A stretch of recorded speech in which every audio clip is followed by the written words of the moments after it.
Assalamualaikum warahmatullahi wabarakatuh. Salam sejahtera untuk kita sekalian. Terima kasih kepada PDUI yang telah mengkoordinir acara ini.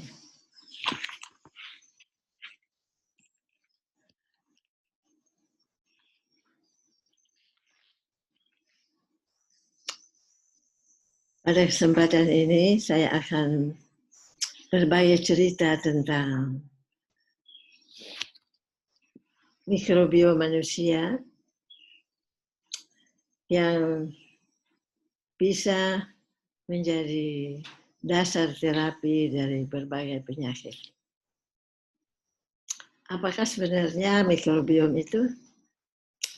Mikrobiom itu adalah genetik material atau DNA dari semua mikroba yang terdiri dari bakteria, fungi, protozoa, dan virus-virus yang hidup di luar dan di dalam tubuh manusia.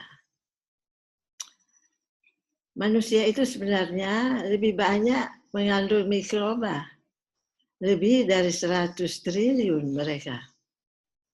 Dan mikroba itu berbanding sel manusia sendiri 10 berbanding 1. Kebanyakan dari mereka berada di dalam usus besar. Mikrobiom, gen mikroba berbanding human genome 200 berbanding 1. Dan beratnya kira-kira 5 pound. Mikrobiom ini dikenal baru sampai pada akhir-akhir dari tahun 1990-an. Mikrobiom terbagi atas bakterium dari bakteri, microbiom dari funga, makrobiota dari helminta, dan virom dari virus. Mereka mengkoloni dan hidup dalam keadaan bekerja sama, termasuk bakteria, arke, uniseluler eukariot, seperti yang sudah disebutkan tadi. Mereka bekerja saling berkompetisi, bersinergis, dan berantagonis setiap masing-masingnya yang berpotensi memperbaiki host mereka, yaitu manusia. Mikrobiom manusia itu kenyataannya adalah sebagai berikut.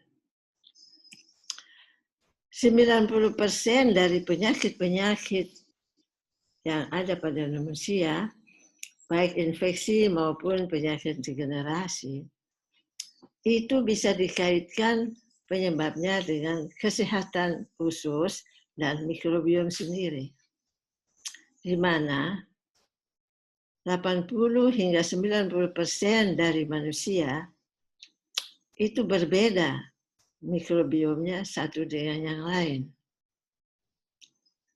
Dan 3,3 juta dari mereka itu berada di dalam usus.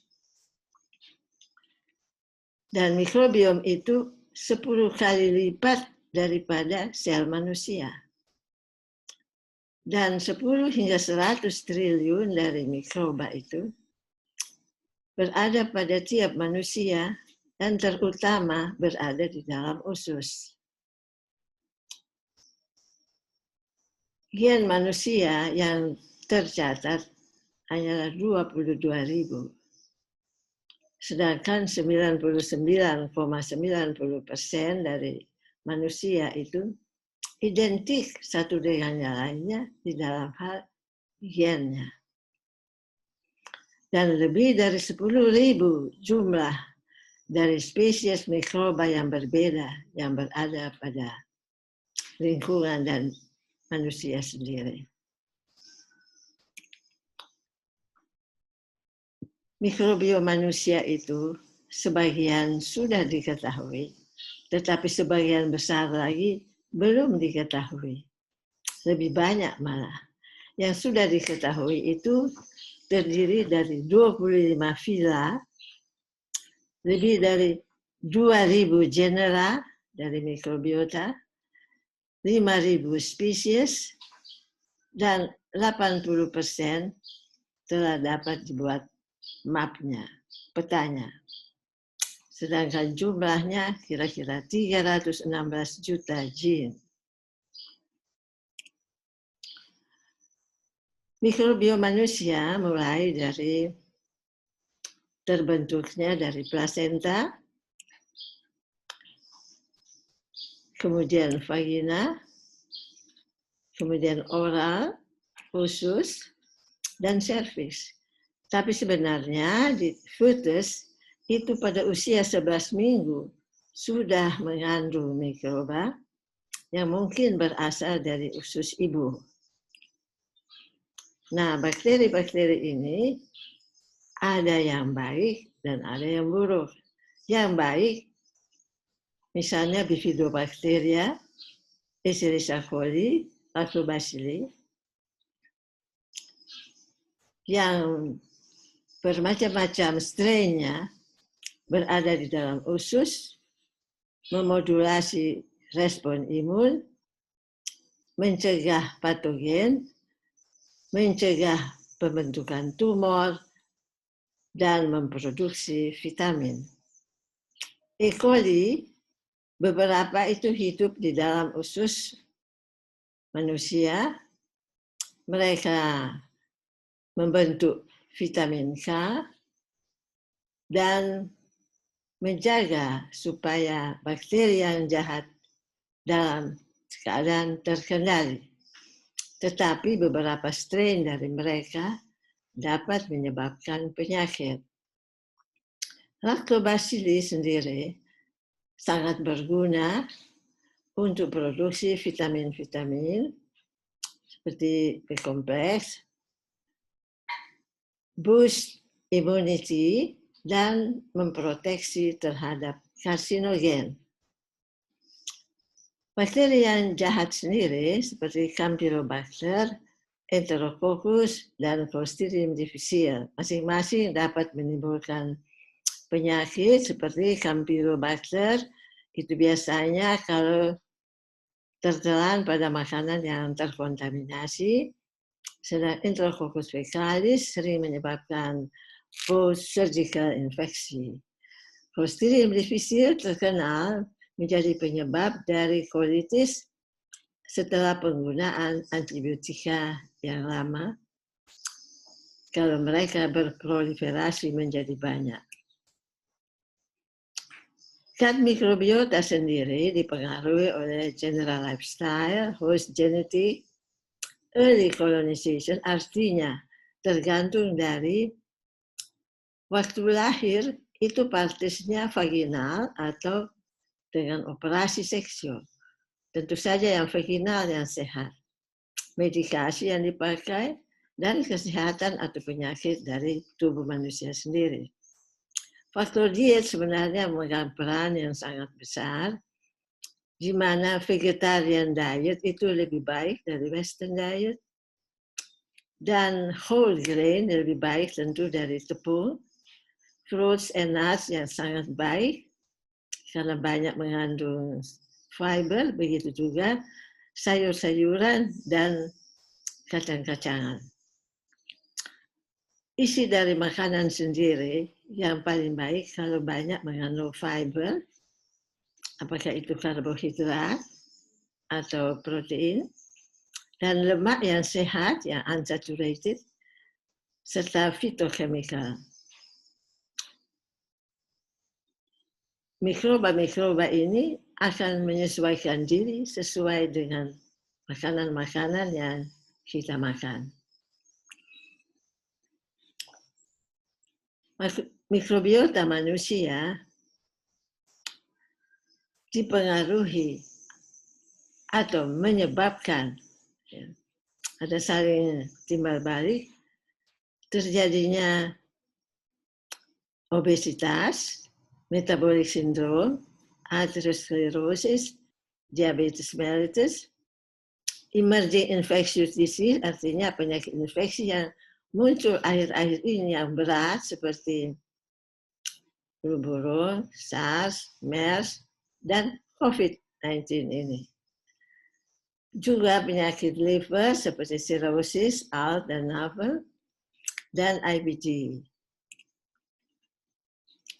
Saluran napas dan saluran cerna merupakan a two-way street karena letaknya yang sangat berdempetan, sehingga mikrobiomnya juga mempunyai persamaan di dalam jenisnya. Kita lihat juga di sini bahwa bakteri yang berada pada lambung itu masih sedikit, masih sampai 1000, di usus halus sudah bisa sampai 10.000, 100.000, tetapi yang di usus besar yang paling banyak sampai 1 triliun. Komposisinya ada Streptococcus dan Lactobacillus di lambung. Kemudian di usus halus ada ketambahan Enterobacter pseudomonas, dan di usus besar itu Bacteroides, Eubacterium, Clostridium, Ruminococcus, dan Bifidobacterium. Ini umumnya bakteri-bakteri yang baik. Kemudian faktor intrinsik yang harus kita perhatikan dari orang-orang yang punya keluhan dalam perut, yaitu gastric acid itu penting. Jadi jangan bilang asam lambung itu harus diberantas, itu penting untuk membasmi infeksi, adanya oksigen, motilitasnya, mukusnya yang bagus, sekresi, antimikrobial peptide, jadi mereka mempunyai sifat antimikroba juga yang alami, dan imunitas yang diperanani oleh sekretory imunoglobulin A. Faktor ekstrinsik seperti diet itu harus diperhatikan. Suplementasi dengan prebiotik dan probiotik itu sangat baik, tetapi pemakaian PPI dan H2 blocker harus dibatasi, jangan berlebihan. Juga antibiotik, prokinetik, laksatif, opioid, dan NSAID harus dibatasi dalam jumlah penggunaannya. Gut mikrobiom juga dipengaruhi. Pertama, seperti tadi sudah disebutkan, kelahiran bayi sangat berperan, vaginal yang sehat, seksio tidak sehat. Kemudian, ASI lebih baik tentu dari susu formula via botol. Dan setelah menginjak dewasa, faktor stres sangat berperan, exercise yang kurang, metabolik juga berlebihan makanan, dan psikologis. Jadi harus dijaga dalam terkontrol. Makanan restriksinya yang banyak fiber, kurang gula, obat-obatan yang digunakan jangan berlebihan, faktor geografi atau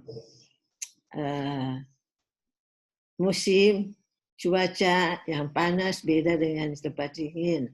Kemudian stadium-stadium dalam kehidupan, seperti pada masa kanak-kanak, berbeda dengan masih pada bayi, demikian juga setelah dewasa, apalagi manula. Semuanya mikrobiomnya bervariasi sesuai stadium-stadium kehidupan ini. Gut mikrobiom sendiri berinteraksi dengan human genome. Jadi gen dan gen saling berinteraksi. Berdasarkan itu bisa terjadi kesehatan ataupun penyakit. Dan faktor usia, diet, geografi, demografi, malnutrisi, antibiotik, dan suplementasi, probiotik itu harus kita pentingkan karena mikrobiom itu mungkin tidak cukup dari diet kita. Sehingga suplementasi probiotik harus kita bikin sehari-hari untuk pencegahan penyakit-penyakit yang kita telah sebutkan tadi. Dan merupakan dasar daripada terapi semua penyakit. Nah, apa yang dimaksud dengan dysbiosis? Dysbiosis atau yang sering disebut juga dysbakteriosis itu adalah suatu istilah untuk imbalans dari mikrobia atau maladaptasi dari mikrobiota di dalam tubuh manusia. Apa yang terjadi kalau ada dysbiosis? Terjadi pelemahan dari fungsi protektif tubuh, terjadi kelainan patologis dari mukus membran, reduksi dari imunitas yang non-spesifik, akumulasi dari toksin-toksin di dalam tubuh, sehingga menimbulkan severe dyspepsia. Gejala dari dysbiosis sendiri kita biasanya sudah tahu, diare yang kadang-kadang konstipasi, flatulence, pesan kebul, pesan tidak enak di dalam mulut, sehingga mereka anoreksia, belching atau bersendawa, nyeri di perut, kembung-kembung, perut merasa tegang, kurang nafsu makan, dan rasa mual. Sebab-sebab dari dysbakteriosis ini tentunya paling besar karena unbalanced diet. Misalnya memakan jumlah yang besar dari simple karbohidrat, misalnya tepung, sugar, atau nasi yang terlalu bersih, ya, nasi putih yang digiling sampai mengkilap dan bersih, protein yang mengandung daging merah, banyak lemaknya, artificial color, jadi pewarna buatan, pengawet yang mengandung nitrat, biasanya itu untuk pengawet dan diasap atau digoreng terlalu garing, crispy, dan mengandung pestisida, biasanya dari sayuran yang menggunakan pestisida. Proses-proses inflamasi yang terjadi di usus sendiri, infeksi kronis dan akut, misalnya virus HIV, hepatitis C, B, herpes, dan lain-lain. Diabetes mellitus, kanker, dan penyakit liver dan pankreas sendiri, ini bisa menjadi penyebab dan menjadi bolak-balik, vice versa. Treatment antibiotik juga yang tidak tepat, ini bisa menimbulkan dysbiosis. Tapi kalau ada indikasi antibiotik harus dipakai. Tetapi setelah itu kita suplementasi dengan probiotik supaya terjadi lagi mikrobiom yang sehat. Penggunaan kemoterapi dan obat antiviral dan radioaktif isotop serta hormon terapi itu juga berpengaruh terhadap memburuknya mikrobiom. Dan ada lagi satu, yaitu kalau terlalu sering melakukan enema. Jadi jangan terlalu sering melakukan enema, membersihkan usus besar, itu tidak baik. Gut dysbiosis sendiri sebenarnya terjadi karena tidak adanya keseimbangan antara bakteri yang baik dan bakteri yang buruk. Misalkan kekurangan bifido, Bacteria, Lactobacillus, dan Saccharomyces boulardii Dan yang berlebihan adalah jamur Candida albicans, parasit Giardia lamblia, bakteri Clostridium, Streptococcus, dan lain-lain, virus, HIV, varicella, rubella, Epstein-Barr. Beberapa konsekuensi dari gut dysbiosis kita bisa lihat pada daftar ini, misalnya inflamasi lokal dan sistemis, serta yang bisa terjadi autoimmunity dan alergi. Gut dysbiosis, kita ulang lagi, ini penting karena ini bisa jadi penyebab dari bermacam-macam penyakit yang jauh dari usus. Karena ada crosstalk, ada saling hubungan yang erat antara usus dan organ yang jauh. Jadi misalnya Parkinson disease, Alzheimer, multiple sclerosis, depresi, anxiety, pain, dan stres, itu cari masalahnya di perut, di usus. Jadi ususnya yang kita perbaiki. Jangan hanya simptomatis saja. Demikian pula cardiovascular disease, atherosclerosis, hipotiroid, artritis, ya, rheumatoid, cachexia, frailty, IBD, IBS, dan obesitas serta type 2 diabetes. Semuanya ini penyebab dari penyakit-penyakit yang biasanya jadi comorbid pada COVID pada orang tua. Nah, gut dysbiosis dan gut inflamasi itu saling mempengaruhi. Kita sudah tahu tadi gut dysbiosis bisa menyebabkan banyak macam-macam kelainan, kronik inflamasi, autoimun, alergi,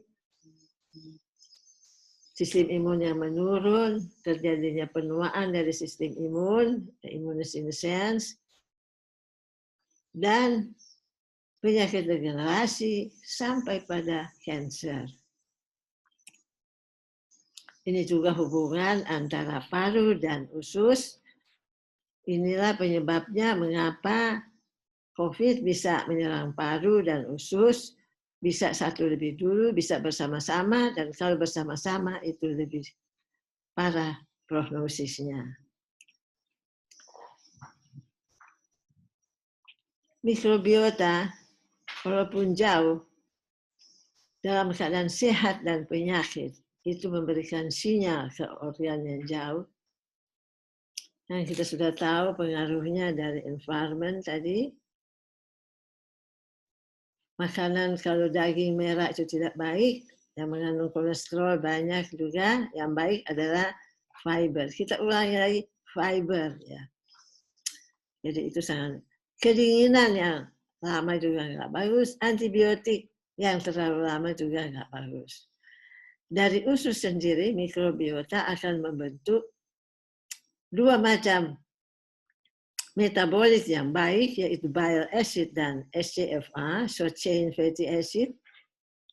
Dan yang buruk yaitu dari lipopolisakarida, memberikan endotoxin, dan trimetilamin yang akan menyebabkan proses atherosclerosis yang kronis untuk berbagai macam organ yang jauh, seperti pada paru, jantung, otak, usus sendiri, liver, dan adipose tissue.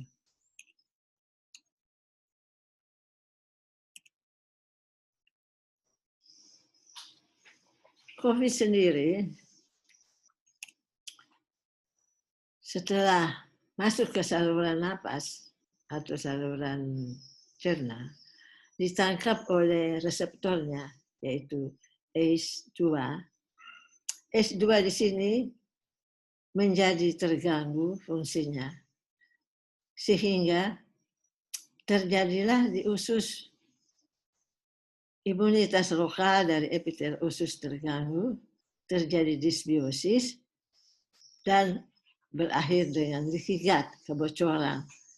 Banyak sitokin, dan toksin-toksin yang masuk ke sistemis,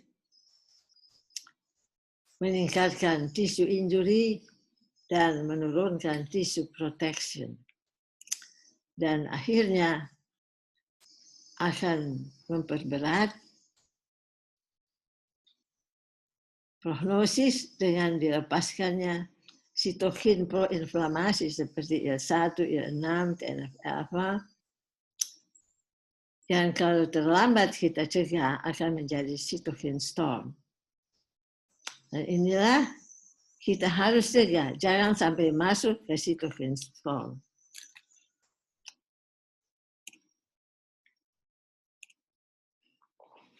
Ini lagi satu ilustrasi daripada mekanisme patogenesis pada COVID-19, di mana virus yang telah terhirup ke saluran napas atau cerna, kalau ke paru dia masuk ke alveoli, kemudian ditangkap oleh dendritic cell, makrofag, neutrofil, situ terganggu oksigenasi, banyak sitokin yang timbul, di mana virus itu langsung juga menyerang sistem imun, CD T-cell, CD8 T-cell, dan CD19 B-cell juga diserang, sehingga terjadi immune depletion, penurunan dari fungsi sistem imun, yang menambah parah gut dysbiosis. Gut dysbiosis ini kita lihat bahwa bakteri-bakteri yang baik berkurang jenisnya, diversity-nya berkurang, dan sebaliknya bakteri-bakteri yang jahat, yang patogen itu bertambah banyak.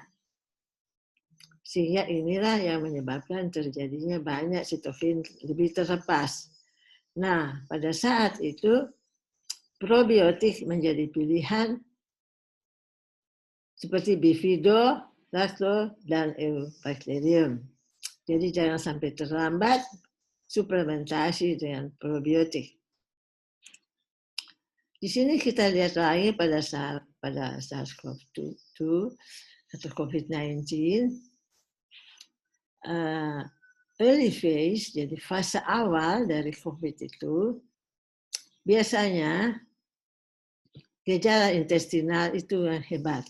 Rasa mual, tidak suka makan, kembung, mau muntah. Di samping ada batuk-batuk kering. Pada saat itu, inflamasi masih belum terlalu hebat, belum muncul ARDS. Nah, pada saat itu, saatnya kita melakukan intervensi. Ya. Intervensinya tentu memperbaiki disbiosis dari mikrobiom. Disbiosis itu kita perbaiki dengan diet yang tepat, probiotik, prebiotik, dan kalau di tempat-tempat mereka yang ada FMT, fecal microbiota transplant, mereka melakukan transplantasi dengan itu, tapi itu mahal. Yang murah adalah probiotik, prebiotik. Karena setelah itu kita masuk ke fase kedua, fase yang progresif. Di situ bahaya. Cytokine storm itu terjadi, ARDS memburuk, sehingga saatnya sudah terlambat kita memberikan intervensi. Tentu saja untuk merestorasi dari disbiosis, kita yang murah tentu probiotik, prebiotik. Yang mahal adalah probiotik yang direkayasa. Itu mungkin masa depan, probiotik itu tentu yang tidak murah juga. Dan FMT, fecal microbiota transplant. Tentu saja dengan ada risiko yang harus diperhitungkan dan kesulitannya mendapatkan donor dari FMT itu. Nah, ada pertanyaan, apakah antibiotik itu bisa digunakan pada COVID? Sebenarnya antibiotik tidak efektif untuk virus, tetapi biasanya terjadi infeksi sekunder, baik oleh virus ataupun bakteri. Sehingga kalau jelas kelihatan ada tanda-tanda infeksi bakterial, maka antibiotik merupakan indikasi. Nah, jadi saya akhiri bahwa mikrobiom itu berada di mana-mana, di kulit seluruh tubuh, dari ujung kepala sampai ujung kaki. Di kepala bahkan sampai di dalam otak itu juga ada, ya, menurut satu penelitian yang terakhir. Jadi bagaimana ya kalau tidak ada mikrobiota di otak, ya mungkin kita tidak cerdas. Tetapi yang penting usus kita yang kita jaga. Terima kasih atas perhatiannya. Wassalamualaikum warahmatullahi wabarakatuh. Jam berapa ya? 30.